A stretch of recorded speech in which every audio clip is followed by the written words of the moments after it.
வணக்கம் நேயர்களே. இன்றைய மருத்துவ சமையல் நிகழ்ச்சியை நம்ம பார்க்க போறது என்னன்னு பாத்தீங்கன்னா, கருஞ்சீரக மிட்டாய். கருஞ்சீரக மிட்டாய் எப்படி செய்வதுன்னு இந்த வீடியோல பார்க்கலாம் வாங்க.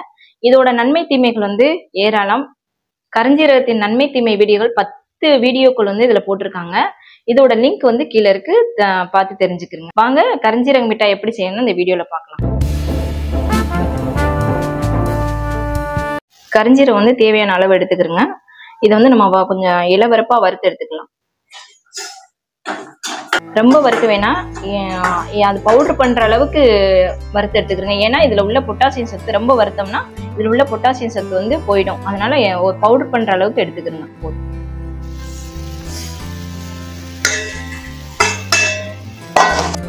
இந்த பவுடர் ஆக்கி எடுத்துக்கலாம்.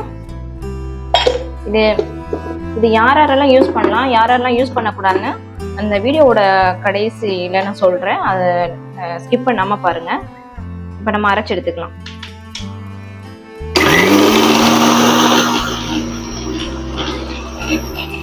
பாத்தீங்கன்னா நல்லா பவுடர் ஆயிடுச்சு.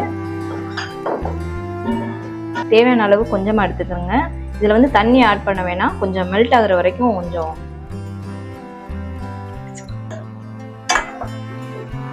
தண்ணி.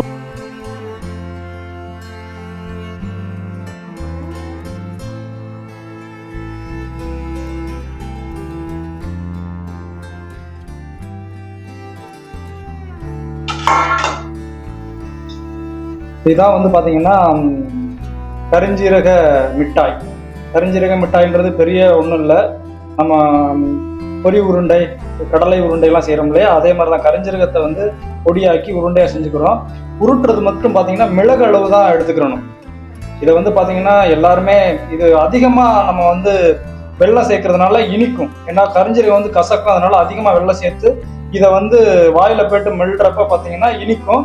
ஒருவேளை கசக்கிற மாதிரி இருக்கு குழந்தைகள்லாம் சொல்றாங்கன்னா ஒரு 10 வயசுக்கு மேல இருக்கிற குழந்தைகளை கொடுங்க. இரவு தூங்குறதுக்கு முன்னாடி பாத்தீங்கன்னா இதை ஒரு டேப்லெட்டா கூட நீங்க எடுத்துக்கலாம். வாயில போட்டு தண்ணி ஊற்றி அப்படி முழிக்கிடலாம். கருஞ்சீரகத்துடைய நன்மை தீமைகள் ஏராளம். நம்ம இதுக்கு முன்னாடி பாத்தீங்கன்னா ஒரு 10 வீடியோக்கள் போட்டிருக்கோம். அதோட லிங்க் பாத்தீங்கன்னா கீழே இருக்கு டிஸ்கிரிப்ஷன்ல, அதை நீங்க கிளிக் பண்ணி பாத்துக்கலாம். இதுதான் கருஞ்சீரக மிட்டாய். பயங்கரமா இனிக்குது. நீங்க சுவைச்சு மிட்டாய் மாதிரியே சாப்பிடலாம். இப்ப எப்படி எள்ளு உருண்டையெல்லாம் சாப்பிடுறீங்க, அதே மாதிரிதான்.